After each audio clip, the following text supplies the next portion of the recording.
Now at 5 on WHAS 11 News, our coverage on the big development last week, and one of the top mysteries in Bardstown is continuing here tonight. In Nelson County, there are 4 families waiting for answers in 4 different high-profile cases. Hello, everybody, and thanks for joining us. I'm Doug Proffitt. And I'm Shay McAllister. One of those families got big news last week with an arrest in the Crystal Rogers case, but her family isn't the only one paying attention.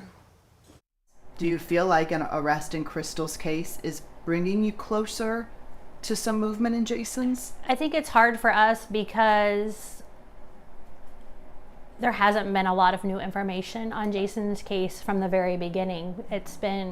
We've kind of been at a standstill from the beginning. For us, there's a possibility that the cases are connected, and so for us, that makes us very hopeful that if they can make traction on one, that it'll bring answers for others. But then also, it could not be connected, and then where does that leave us when there's not been any new information on Jason's case? Bardstown police officer Jason Ellis was killed on his way home from work in May of 2013. Investigators called it an ambush, describing purposefully placed tree limbs right on the highway exit that lured that public servant from his vehicle before he was shot and killed. Well, today in an interview you'll only see here on WHAS 11, I sit down with the Ellis family. What were they even doing there? I don't know. Messing with mom, obviously. For this family, photos are sacred, bringing them back to better times. There he is. That's Jason. Memories this mother that's when he went to the police academy. hopes to never forget. Oh, my little boy. It's been a while since you guys have sat down to do an interview. Why did today feel like an okay time? I definitely think it's time to talk about him more. It's been 10 years with no answers. It's been 10 years with no arrest made for his case either. So I definitely think it's time to start speaking up and almost demanding the answers that I think we deserve.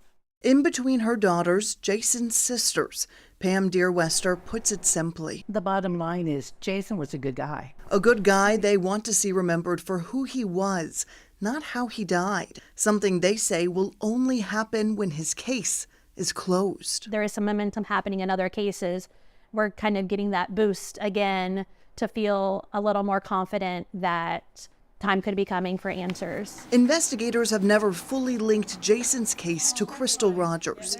But in 2020, the FBI told us they believed answers in one Bardstown case could lead to answers in others. The family agrees. It's hard to not go there, though, too, because there seem to be similar people connected to each case. So news of the arrest in Crystal's case was welcomed.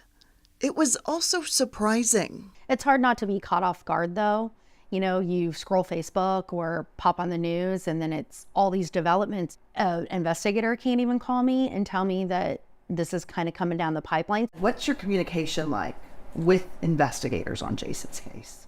That's probably been the most disappointing part for us because we don't hear anything. Outside, maybe the first couple of months after Jason was killed, it's kind of been radio silence. They're in Kentucky, we're in Ohio. Right. So we're not easy access like maybe Crystal's mom. Do you guys ever go to Bardstown for any reason? We were just there not too long ago. Yeah? What's it like when you visit? Loving. They're very open arms with us and very loving with us.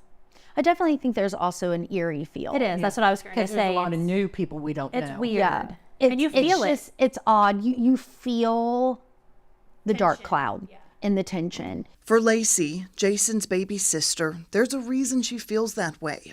Some lingering questions about who might be behind her brother's death. What police officer's case is still open in the United States? It makes me think that they don't want it solved. They're burying stuff under the rug, and or there's too much that's going to come out. Yeah. And that's what makes me nervous.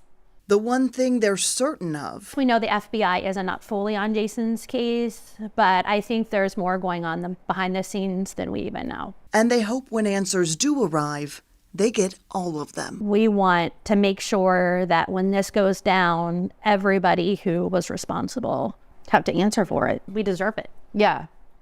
I think we all deserve it. I think everybody in that town that has lost somebody deserves it.